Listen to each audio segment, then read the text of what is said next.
¿Cuándo empezó todo esto a echarse a perder? Y voy a decirlo con mucho respeto.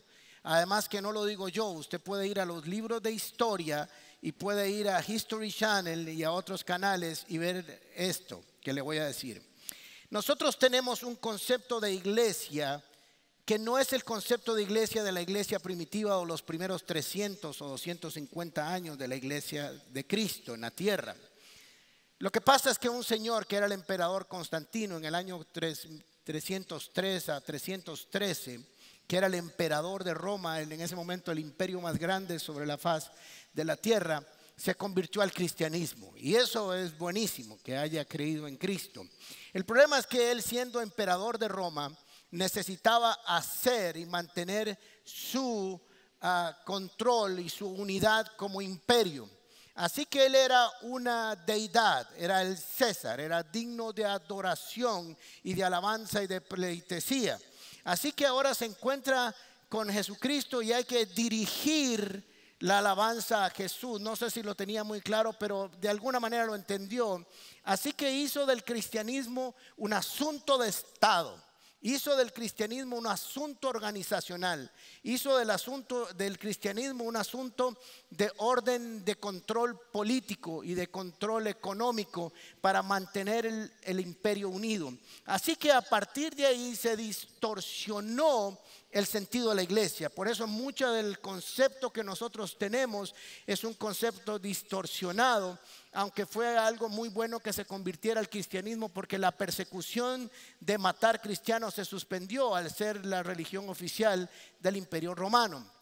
Pero otras cosas se perdieron. Así que fue por el año más o menos 1500 donde se hace la reforma de Lutero, y no quiero que estoy propiciando un concepto protestante porque no lo somos, pero eso es historia. Usted nada más lo lee en los libros, en cualquier libro de historia, y se acabó, aunque no sea cristiano.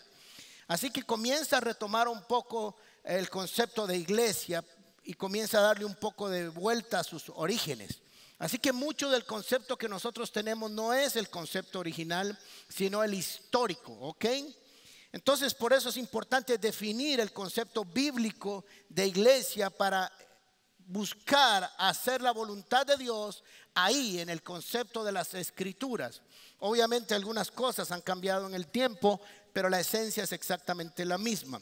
Así que una vez que usted y yo tengamos claro cuál es el propósito de nuestra vida dentro de la iglesia o como iglesia establecido por Dios, será más fácil satisfacer nuestras necesidades dentro de la iglesia y tener una vida más gratificante para con nosotros y con los demás. Cuando definimos una visión, un propósito, se definen objetivos, áreas de responsabilidad, de modo que sus acciones y las mías están dirigidas con un propósito. Así que empezamos la primera semana con definición de eclesía, llamar a alguien hacia afuera con un propósito. Después hablamos, no hay plan B, el plan es el mismo desde Génesis capítulo 3, versículo 15 hasta ahora. Después empezamos con un cuerpo, que es el cuerpo de Cristo, y hoy un cuerpo, el poder de la unidad. Así que entonces recuerden que Jesús ya iba a ascender, ya iba a subir, ya iba a dejar a sus discípulos, ya iba a dejar la tierra, ya había cumplido su misión como Cordero de Dios que quita el pecado del mundo, y habiendo resucitado, dar resurrección al hombre. Así que les dice a sus discípulos en Mateo capítulo 28, versículos 16 en adelante, o 18. Jesús se acercó entonces a ellos y les dijo: se me ha dado toda autoridad en el cielo y en la tierra, por tanto vayan y hagan discípulos. Diga conmigo, discípulos. Perdonen que yo sé que hay gente que no le gusta esto, pero es una técnica para saber que me están escuchando, ¿ok? Así que hagan discípulos a todas las naciones, o de todas las naciones, bautizándolos en el nombre del Padre, del Hijo y del Espíritu Santo, y enseñándoles a obedecer todo lo que les he mandado a ustedes. O sea, lo mismo que yo hice con ustedes, vayan ustedes y lo hacen con el resto del mundo. Esto es el propósito de la iglesia, como enseñé anteriormente en semanas pasadas. Nosotros vamos a continuar la obra de Cristo en la tierra. Imagínense qué privilegio. Jesús pudo haber tomado en cuenta a cualquier otro, pero decidió hacerlo con usted. Jesús decidió alinearse con usted, tomarlo en cuenta en usted, empoderarlo, darle de su espíritu la revelación de Dios a su vida para que usted siguiera haciendo lo mismo que Él vino a hacer en la tierra, con excepción de morir en la cruz y ser el Cordero de Dios. Así les digo y les aseguro que estaré con ustedes siempre hasta el fin del mundo. Quiere decir que la obra continúa hasta el final del mundo. Será siempre la obra de la iglesia.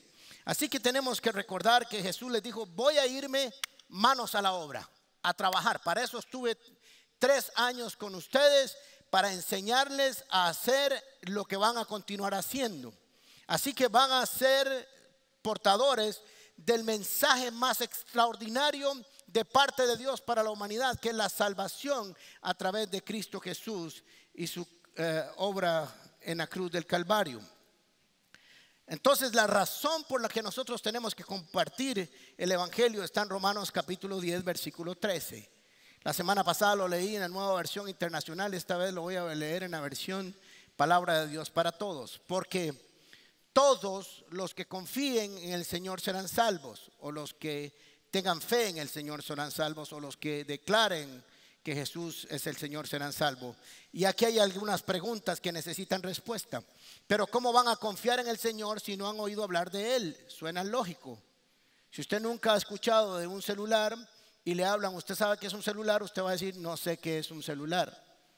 No tengo la menor idea qué es, si nunca ha visto uno y nunca ha leído para qué son y cómo funcionan.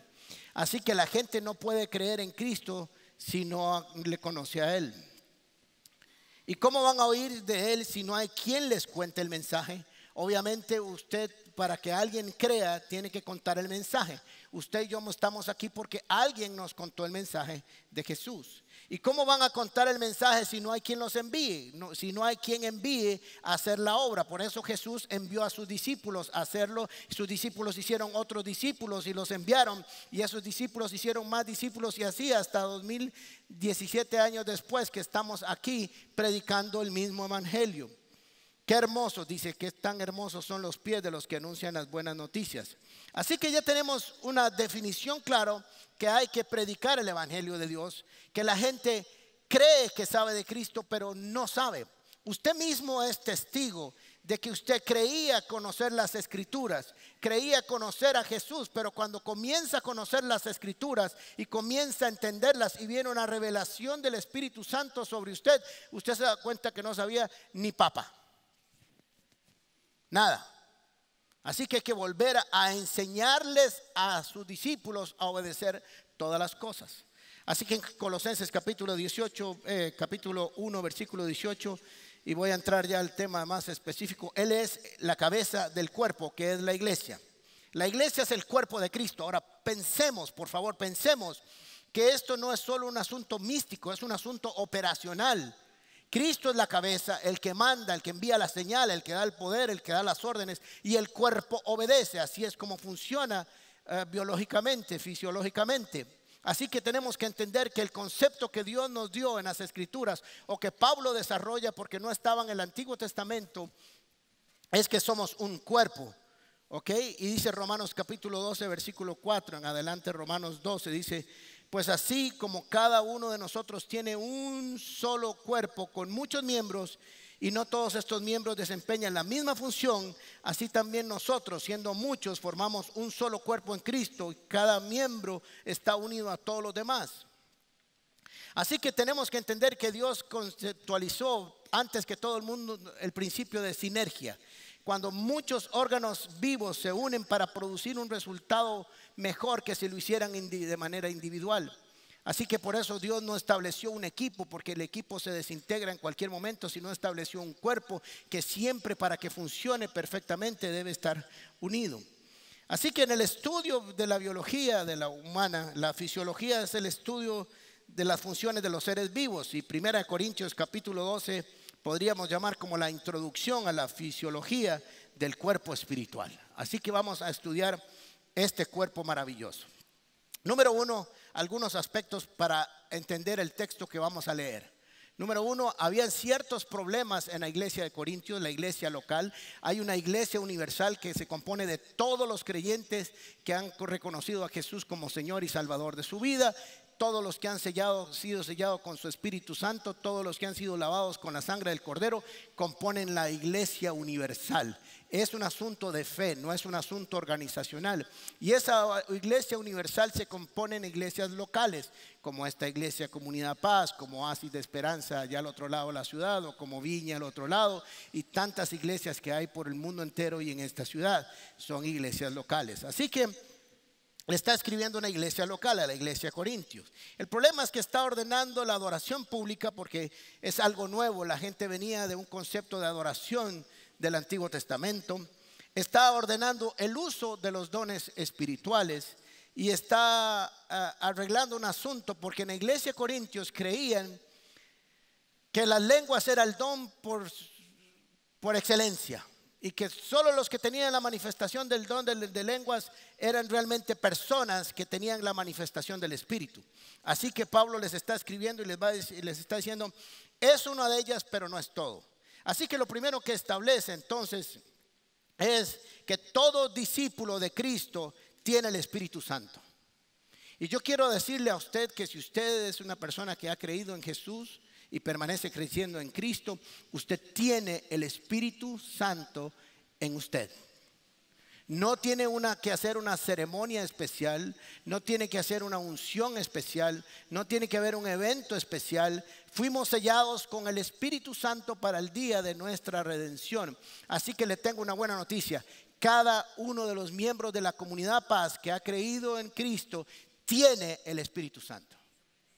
Así que debería pegar brincos usted en la silla donde está de este concepto claro y específico.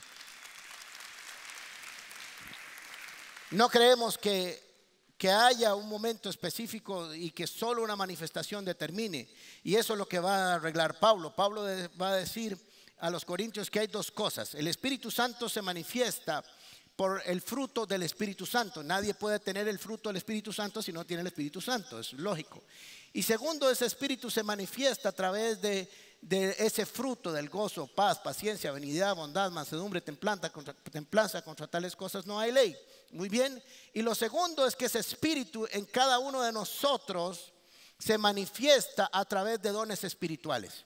Así que usted y yo damos la manifestación del Espíritu de dos maneras esencialmente. Uno, dando el fruto del Espíritu Santo. Dos, y teniendo manifestación de los dones espirituales. Así que entendiendo esto que estaba ordenando Pablo, vamos a ir a leer el texto que está aquí en 1 Corintios capítulo 12. Ahora bien, voy a ponerlos a participar conmigo. ¿Quieren? Aunque no quieran, los voy a poner. Bien. Ahora bien, hay diversos dones, o sea, muchos dones, pero el Espíritu es el mismo. Tenemos que entender como iglesia que el Espíritu es el mismo, aunque hayan diferentes dones. A veces creemos que son espíritus diferentes. Hay diversas maneras de servir, o sea que los dones son para servir. Así que depende del don, así va a ser su servicio. Y hay diferentes funciones, pero Dios es el mismo el que hace todas las cosas en todos. A cada uno, ¿a cada quién? A cada uno le es dada la manifestación especial del Espíritu para bien de los demás. Quiero decirle que a cada uno, y cuando yo estoy diciendo cada uno, usted tiene que decir yo. A mí se me ha dado una manifestación especial del Espíritu para beneficio de los demás. Eso es lo que está diciendo ahí. Y no hay excepción. Todos y cada uno de los miembros de la iglesia que componen el cuerpo de Cristo, unos son corazones, unos son páncreas, unos son hígados, unos son riñones, unos son próstatas y así sucesivamente. Todos son importantes. Todos son importantes. Dígale a una mujer que tiene dolor de ovarios que no son importantes. Todos son importantes. Así que todos somos importantes. Conformamos un solo cuerpo que funciona armónicamente para producir un efecto. Versículo 7. A cada uno, diga conmigo, cada uno se le da una manifestación especial del Espíritu para bien de los demás. Así que la manifestación del Espíritu no es para usted, es para los demás. Porque el hígado hace su función, pero no se beneficia a sí mismo de su función. Beneficia a todos los demás órganos del cuerpo que trabajan después para él. ¿Me siguieron? El hígado no solo hace su función para sí mismo. Es más, lo que él hace no le sirve a sí mismo, sino que cumple su función, va por el cuerpo, hace todo lo que tiene que hacer y todas las partes del cuerpo se devuelven después de recibir el beneficio de él y le traen un beneficio a él. Así que cada uno de nosotros está para beneficio de los demás. Porque en el cuerpo de Cristo lo primero que Dios agarra y le da así, ¡pa!, es el egoísmo. Así que ninguna manifestación es dada a sí mismo para provecho de uno mismo. A unos Dios les da por el Espíritu palabra de sabiduría. A otros por el mismo Espíritu palabra de conocimiento. A otros por fe. A otros fe por medio del mismo Espíritu. Y a otros por ese mismo Espíritu dones para sanar enfermos. A otros poderes milagrosos. A otros profecías, a otros discernir espíritus, a otro hablar en diversas lenguas, a otro interpretar las lenguas. Mire qué montón de cosas, y podríamos ir a Romanos y ver otra lista ahí también, que no la vamos a ver. Todo lo hace un mismo y único espíritu. Y voy a leerlo a lo primero de Alejandro capítulo 22. Quien reparte a cada uno según le dé la regalada gana. Eso es lo que diría ahí, según él lo determina. Por eso usted no debe quejarse del don que tiene, porque fue el que Dios diseñó en su eternidad perfectamente para usted, y así fluyera dando la gloria de Dios a los demás. Por eso cada uno de nosotros debe de entender cuál es su don. Ay, es que a mí me gustaría. Sí, yo sé que a usted le gustaría, pero primero pregúntele a Dios cuál es el suyo. Y es algo extraordinario cuando uno fluye en el don que el Espíritu Santo le ha repartido conforme Él quiere. Porque mire, hay gente, no sé si usted lo ha experimentado, si tiene algunos años de servicio, se mete en un servicio y como que siente como que no, como que ahí no es, como que no hay fruto. Y se pasa a fluir en el don y todo florece. Lo que usted toca, florece. Porque hay una unción especial en ese don. Así que no todos tienen que estar aquí en el púlpito. La gente cree que la única forma de servirle a Dios es aquí en el púlpito. Dios me puso aquí a servir, sirvo en otras áreas, pero posiblemente si usted me pone a hacer otras cosas no va a funcionar. No va a funcionar. Con la dislexia mía, si me pone a hacer la contabilidad, los números no le van a dar nunca. Podría escribir el número totalmente al revés de principio a fin. ¿Ok? Por eso ustedes me ven que cuando a veces estoy leyendo aquí leo totalmente otra cosa que no existe. Eso es revelación del Espíritu, por si acaso. No es dislexia, es revelación. Así que en lugar de estar preguntando a los demás qué es donde usted siente, primero debe preguntar a dónde es que Dios lo va a poner. En este cuerpo, ¿cuál es su función específica? Porque cuando usted la haga, el cuerpo va a operar de manera eficiente, eficaz, como la de un deportista.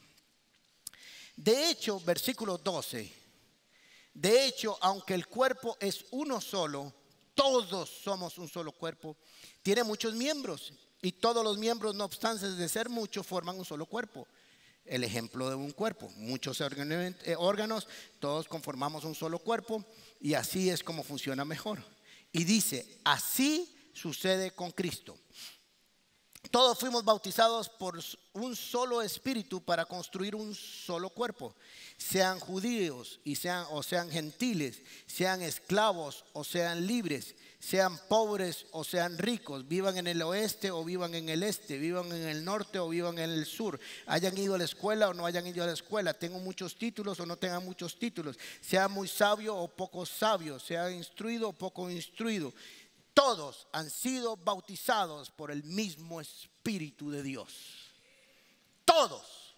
Por eso la iglesia que hace diferencia entre las personas no es una iglesia según el modelo bíblico. Ahora bien, el cuerpo no consta de un solo miembro. No hay una sola boca hablando aquí. ¿Se imagina? Ustedes hay solo una boca aquí. Ahora bien, el cuerpo no consta de un solo miembro, sino de muchos. Si el pie dijera, como no soy mano, no soy del cuerpo, no por eso dejaría de ser del cuerpo. Y si la oreja dijera como no soy ojo, no soy del cuerpo, no por eso dejaría de ser parte del cuerpo. Y si todo el cuerpo fuera ojo, ¿qué sería del oído? Y si todo el cuerpo fuera oído, ¿qué sería del olfato? En realidad, Dios colocó cada miembro del cuerpo como mejor le pareció. Como mejor le pareció. O sea que usted tiene un lugar en el cuerpo de Cristo conforme al diseño de la sabiduría de Dios, no la suya.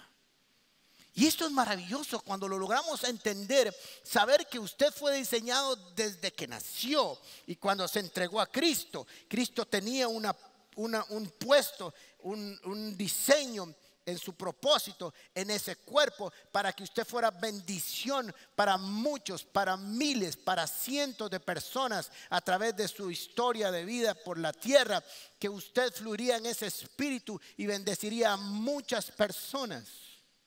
Usted logra entender eso, que usted no fue diseñado para venir todos los domingos y estar sentado en una banca. Usted fue diseñado para venir a la iglesia, ser instruido, capacitado, preparado, empoderado y enviado a predicar la palabra de Dios.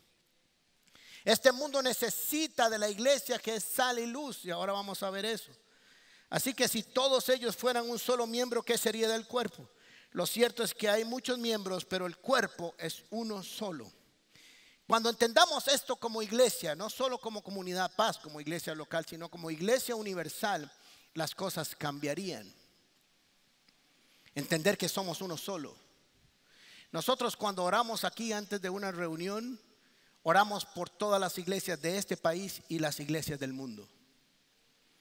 Cuando estamos orando antes de subir aquí al púlpito, los de media, los de anfitriones que lo hacen mucho antes, pero nosotros que nos quedamos aquí atrás minutos antes, oramos para que Dios bendiga todas las iglesias del mundo.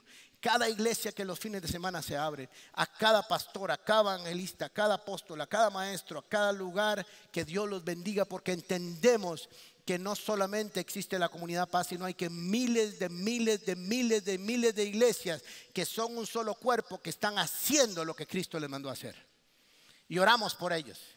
Y oramos por las que están aquí cerca. Y de verdad hay testigos de todos los que lo hacemos. Señor, ojalá se hagan más grandes que nosotros. Porque ese es el deseo de Dios. Entender que somos un solo cuerpo. Así que usted tiene que entender que no puede andar comparándose con los demás. Porque pudiera ser que usted esté perdiendo la bendición de fluir en su don por estar viendo a los demás. El ojo no puede decirle a la mano no te necesito, ni puede la cabeza decirle a los pies no te necesito. Imagínese usted la cabeza sin pies ahí en la almohada de su cama. Y dice, quiero ir al baño. Y le dicen los pies, no puede, porque no soy parte suyo. Cuando entendemos esos ejemplos un poco tontos, nos damos cuenta que nos necesitamos unos a otros. Al contrario, los miembros del cuerpo que parecen más débiles son indispensables. Y a los que parecen menos honrosos los tratamos con honra especial. Y se les trata con especial modestia a los miembros que nos parecen menos presentables. Y los miembros a los que más presentables nos requieren trato especial. Así Dios ha dispuesto los miembros de nuestro cuerpo, dando mayor honra a los que menos tenían, a fin de que no haya división en el cuerpo, sino que sus miembros se preocupen por igual unos por otros, se preocupen por igual unos por otros. Si uno de los miembros sufre, los demás comparten el sufrimiento, y si uno de ellos recibe honor, los demás se alegran con él. Este es un principio que tenemos que aplicar como iglesia: alegrarnos con los que se alegran y llorar con los que lloran. Pero lo digo regularmente porque generalmente nos es más fácil llorar con los que lloran, porque los dos damos hecho leña. Así que qué bueno que estás hecho leña y yo también, lloremos los dos. Pero si estás progresando, ya aparece la envidia y comienza, y Señor, ¿por qué ella sí y yo no? ¿Por qué ella lo logra y yo no? ¿Por qué y yo no? Y entonces cuando ella se compra o él se compra un carro nuevo, entonces narco. Porque es la única forma de destruir a alguien que progresa. Aunque hay unos por ahí también sin duda alguna. Pero tenemos que aprender como iglesia que cuando usted tiene un dolor de estómago, le duele todo su cuerpo. Y usted puede tener un dolor, una colitis tremenda y su cabeza funciona mal del dolor, de la molestia. Tenemos que aprender que el sufrimiento de nuestro hermano, de nuestro amigo, de nuestra otra parte del cuerpo debe ser el nuestro. Y entre más rápido se recupere, más rápido nos vamos a sentir todos mejor. Yo le pregunto algo a usted, ¿por qué no hacemos en el próximo mes, busquemos a alguien de nuestros amigos que hace mucho no viene a la iglesia y llamémoslo? Es una parte del cuerpo que hace rato no viene y no sabemos si está doliéndose.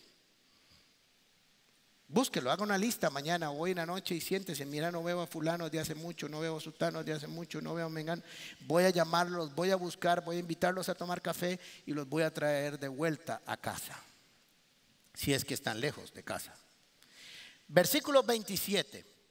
Ahora bien, ustedes son el cuerpo de Cristo y cada uno es miembro de ese cuerpo.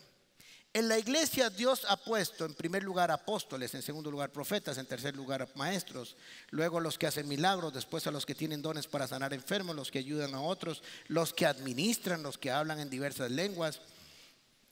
¿Son todos apóstoles? ¿Son todos profetas? ¿Son todos maestros? ¿Hacen todos milagros? ¿Tienen todos los dones para sanar enfermos? ¿Hablan todos en lenguas? ¿Acaso interpretan todos? No. Por eso usted tiene que aprender a respetar el ministerio, la unción y el don que Dios ha puesto en las personas que usted tiene a su lado. Porque no todos vamos a hacer lo mismo. No todos. Tenemos que aprender a disfrutar del don que tenemos y el lugar donde Dios nos ha puesto y donde Dios ha puesto a los demás. Ayúdele a los demás más bien a encontrar su lugar en el cuerpo de Cristo, a que pueda discernir el don que tiene y orar por los demás. Así que entonces tenemos que entender algo importante. No nos podemos separar de la cabeza, como cuerpo no podemos separar de la cabeza, pero como miembros no nos podemos separar del cuerpo. Usted separa una mano del cuerpo y se muere. De la misma manera que se separa el cuerpo de la cabeza. Así que todo es una sola unidad. Me preocupa cuando la gente comienza a dejar de asistir a la iglesia. Yo creo en el poder de la unidad de la iglesia. Porque aunque a veces ustedes me han oído decirlo, llamo a alguien y le digo, mira, hace tiempo no te veo y lo primero que es, pero estoy bien, tranquilo. Solo te digo que hace rato no te veía, estoy preocupado por vos, ¿dónde estás? No, estoy bien, no he vuelto a la iglesia, pero tengo mucho que hacer. Y estoy seguro, sin temor alguno, que su vida espiritual no es la misma que cuando asistía a la iglesia. Porque estar cerca del cuerpo de Cristo, estar en una casa paz, estar en un discipulado, crecer en la palabra, venir a adorar al Señor y servirle a los demás es esencial para el cuerpo. Y cada uno es miembro de ese cuerpo. Así que tenemos que entender que fuimos diseñados para ayudar a otros y otros ayudarnos a nosotros. Así que cuando no soy parte activo del cuerpo de Cristo, estoy perdiendo bendecir a otros, pero algo más importante desde el punto de vista del yo. Estoy perdiendo la oportunidad de ser edificado por todos aquellos que tienen dones especiales que han sido diseñados para mi beneficio. Cuando usted venga a la iglesia, usted tiene que pensar el don mío en qué va a funcionar y operar hoy, mientras que espero que los de los demás vengan para mí. Tenemos, como ustedes saben, una sede en Santana. Estamos desarrollando un ministerio allá. Están todos invitados para los que viven de ese lado. Tenemos Divorce Care los lunes. Tenemos parejas los martes. Tenemos almuerzos de hombres los martes al mediodía. Almuerzo de mujeres los miércoles al mediodía. Tenemos finanzas, paz los miércoles creo que son, o los martes. Tenemos estudio bíblico los jueves en la noche, que estamos dando Ronnie y yo, así que estamos trabajando a aquel lado. Y se me acercó una muchacha el jueves pasado, no sino antepasado, y me dice, viera qué extraño, don Alejandro.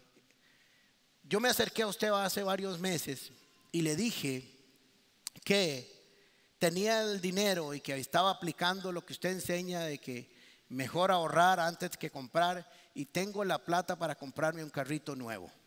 Todo, al contado. Pero interesantemente usted se me volvió y me dijo, no sé por qué, pero quiero decirle que no lo gaste, que lo ahorre. Y si yo tan ilusionada que iba para irme a comprar el carro, tenía uno nuevo, lo iba a dar de prima y iba a dar la diferencia para pagarlo contado. Dice, pero no sé por qué usted me dijo que lo ahorrara. Y quiero decirle que se me vino uno de problemas tan grandes que tengo 3 o 4 meses de vivir con los ahorros de ese carro. En ese momento una palabra de ciencia, una palabra de sabiduría que fluyó de mí para bendición de ella. Por eso es importante ser parte del... Yo ni sabía que había dicho algo, digo tantas cosas que unas cosas no sé dónde estoy metido a veces. Pero esta funcionó. Así que recuerden esencialmente que Jesucristo hacía, a ver si saben, si recuerdan, 4 cosas es el ministerio de Jesús. Predicaba, enseñaba, sanaba a los enfermos y echaba fuera demonios. Eso es el ministerio de Jesús, además de ir a la cruz y resucitar, etc. Pero esas son las 4 actividades que hacía. Y le mandó a los que hicieran 4 actividades. Adivine cuáles son. Predicar, enseñar, libertar a los cautivos, libertar a los endemoniados y sanar por los enfermos. Además, adivinen qué tiene que hacer la iglesia. Lo mismo que los discípulos. Predicar, enseñar, orar por los enfermos y liberar endemoniados. Eso es lo que hace la iglesia. Claro que mientras predica, enseña el evangelio, predica las buenas nuevas, hace que la gente se encuentre con Cristo Jesús. Segundo, enseña la palabra de Dios, enseña la doctrina de Dios, enseña a vivir, enseña a amar, enseña a ser buen hijo, enseña a ser buen esposo, enseña a ser buen empresario, enseña a buen ser cristiano, enseña a vivir, enseña a respetar, enseña. Segundo, sana el alma, sana el cuerpo, sana el espíritu, sana las relaciones echadas a perder, sana los vicios y liberta a los cautivos del demonio, de las garras del pecado, etcétera, etcétera. Eso hace la iglesia. Así que siendo un cuerpo necesita entrenamiento. Efesios capítulo 4 versículo 11 en adelante. Él mismo constituyó a unos apóstoles. Hay algunos que creen que ya los apóstoles no existen, pero aquí dice que constituyó a unos apóstoles, a otros profetas, a otros evangelistas, a otros pastores y a otros maestros. ¿Para qué constituyó todos esos 5 llamados los 5 ministerios de la iglesia? Hay que preguntarse. Y entonces uno sigue leyendo el texto para saber para qué están estas personas, hombres y mujeres creo que son. A fin de capacitar, a fin de, que es igual que instruir, que enseñar, que empoderar, que liderar, etcétera. A fin de capacitar al pueblo de Dios para la obra del servicio. O sea que estos 5 ministerios deben de trabajar para capacitar al pueblo de Dios para que salgan a servir y para edificar el cuerpo de Cristo. De este modo todos llegaremos a una unidad. O sea que para esos 5 ministerios operando producen unidad en la iglesia y produce hombres y mujeres que van a ser de la estatura de Cristo. Eso es lo que dice ahí, y del conocimiento del Hijo de Dios a una humanidad perfecta que se conforme a la plena estatura de Cristo. Si ese fuera Cristo no le llego, pero bueno. Así que entonces tenemos que entender que la iglesia es un centro de capacitación, de entrenamiento, de aprendizaje, donde somos evangelizados, enseñados, sanados y libertados para salir a evangelizar, a enseñar, a libertar y a sanar. Eso es lo que somos.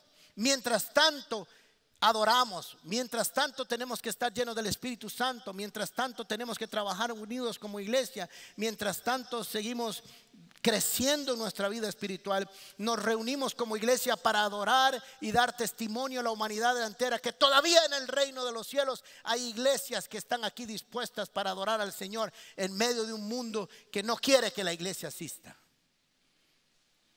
Para eso estamos aquí. Así que nosotros tenemos que entender que estamos capacitados para cumplir una misión. Primera de Pedro capítulo 2 versículo 9. Pero ustedes no son así, está hablando de los que hacían lo contrario, porque son un pueblo elegido, un pueblo elegido. Está tomando la figura de Israel y la está trasladando a la iglesia, aunque como les he dicho, la iglesia no sustituye a Israel. pero está tomando principios, valores y declaraciones que estaban sobre el pueblo de Israel. Así que un pueblo elegido, son sacerdotes del rey o real sacerdocio, como lo dicen otras, una nación santa, apartada, una posesión exclusiva de Dios, como le dijo Dios a Israel, serán mi especial tesoro. Por todo eso que son, por ser un pueblo elegido, por un pueblo de reyes y sacerdotes, por ser una nación santa, por ser una posesión exclusiva, por eso ustedes pueden mostrar la bondad a otros, la bondad de Dios. Pero Él los ha llamado a salir de la oscuridad y entrar en su luz maravillosa. Nación santa. Quiero decirle que usted es parte de una nación santa, apartada en el propósito de Dios para anunciar las virtudes, las bondades, las maravillas de aquel que nos llamó de las tinieblas a la luz admirable.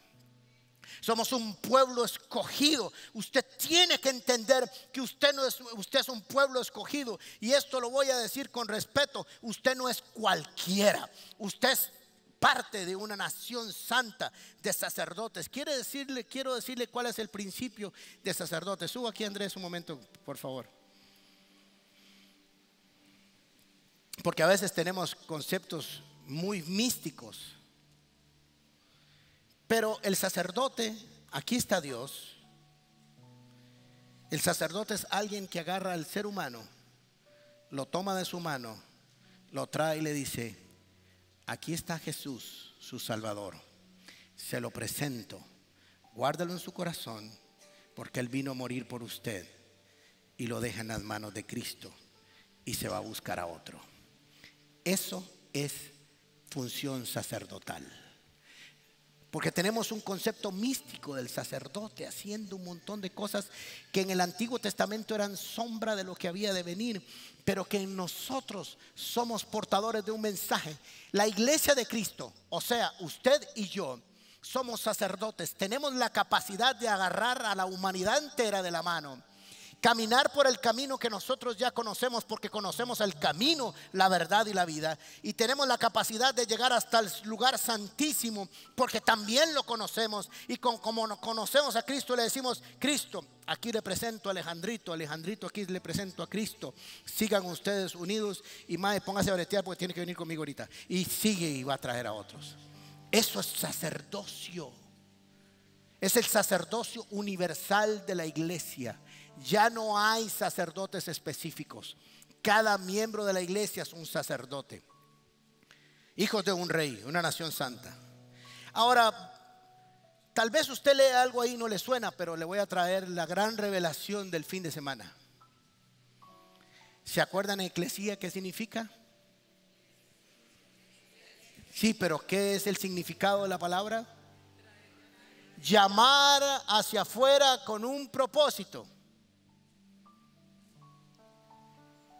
Pues me ponen por favor el pasaje otra vez en la parte final, no sé cómo está dividido. Lo más rapidito posible, por favor. 1 Pedro capítulo 2. Dice ahí: pues Él los ha llamado a salir de la oscuridad y entrar en la luz maravillosa. Eclesía. Salgan de las tinieblas, oh pueblo de Dios, lavado con su sangre del Cordero. Salgan con un propósito. Salgan de la oscuridad del pecado y la desobediencia. Vengan a la luz con un propósito. Y cuéntenle a los demás cómo salir de ahí. Eclesía. Llamar con un propósito. Así que cuando Dios nos llamó a usted y a mí, nos llamó con un propósito: anunciar las bondades y las maravillas de entrar en la luz de Cristo. Mateo capítulo 5, y terminamos. Ustedes son la sal de la tierra, pero si la sal se vuelve insípida, ¿cómo recobrará su sabor? Ya no sirve para nada, sino que para que la gente la deseche y la pisotee. Ustedes son la luz del mundo. Una ciudad en lo alto de una colina no se puede esconder, ni se enciende una lámpara para cubrirla en un cajón. Por el contrario, se pone en la repisa para que alumbre a todos los que están en la casa. Hagan brillar su luz delante de todos, para que ellos puedan ver las buenas obras de ustedes y alaben al Padre que está en el cielo. Hagan brillar su luz. Por eso usted no puede comportarse como las tinieblas, porque usted fue llamado a ser luz. Usted no puede ser parte de las tinieblas, porque la luz es para decirle a la gente de dónde se sale y para dónde se va. Por eso no dijo ustedes tienen luz, sino ustedes son luz. Es parte de un carácter, está internamente guardado en el corazón del hombre. Cuando usted se comporta como las tinieblas, la gente no sabe dónde ver. Así que le digo con todo el corazón y respeto que hay mucha gente que no conoce a Jesús por su testimonio. Pero también tengo otra versión. Mucha gente lo va a conocer por su testimonio de ahora en adelante. Porque fuimos llamados hacia afuera con un propósito: anunciar las virtudes de aquel que nos llamó de las tinieblas a la luz admirable. Porque somos sal y luz, somos los que le ponemos sabor y condimento a la vida. El que preserva este mundo de la corrupción para que no se descomponga más de lo que está. Cierre sus ojos, por favor.